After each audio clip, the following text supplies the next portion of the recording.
Hi Steve, how's things? Very well, thank you. How are you keeping? Still surviving. Been a while since we have spoken about the economy, eh? Not long enough. You always leave me depressed. Sorry you feel that way, but as you know I am a harsh realist and I say it as it is. Why can you not say something positive for his change rather than come across as a doom and gloom merchant?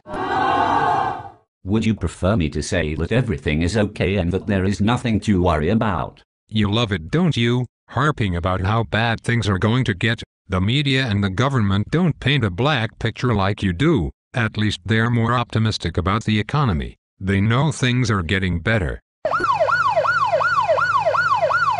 Do you really believe what you are told? Yes. Don't you think that they may hide the truth? Not at all. Politicians are honorable people. They have to be. They are elected to represent the people. I trust them with my life. Steve, you need to get out more. Tony, no need to be like that. You are so cynical. No, just realistic. I think you are naive.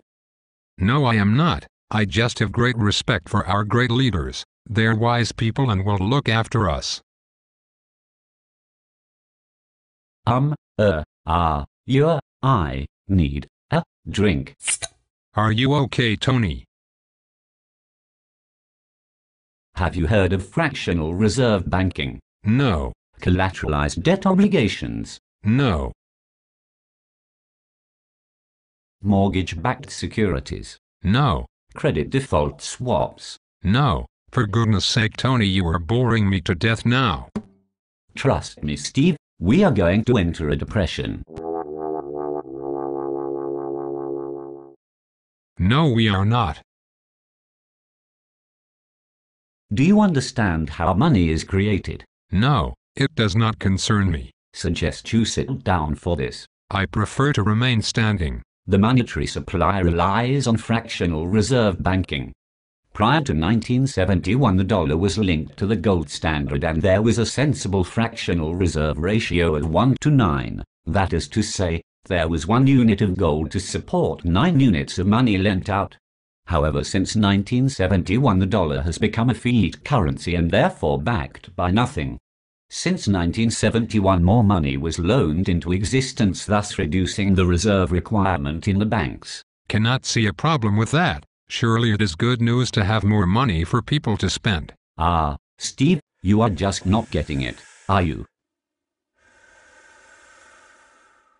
You seem to have a problem with people spending money for things they want.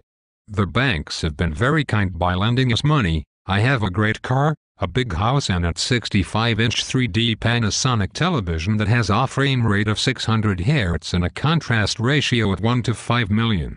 It is so much better than the 50-inch television I got last year. Do you have any debts? Of course I do. Everyone I know has debts. And again, the banks have been generous by keeping the interest rates low. The banks have been very greedy. They loan too much money into existence following the introduction of derivatives, credit cards and subprime lending. And your point is? My point is, Steve, there is too much private and public debt. It can never be paid back. We have passed the tipping point. Unfortunately, you are going to be a wage slave. Have you actually sat down to see how much you owe? No, I am not worried by my debt. After all, everyone is in debt. Yes, to the banking elite. They are getting richer and you, my friend, will be getting poorer. Consider it a redistribution of wealth.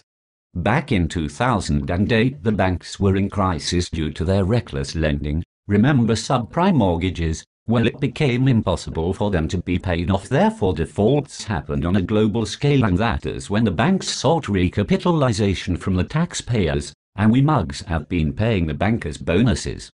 Trust me, Steve, we are not entering a normal recession, we are entering the Greatest Depression.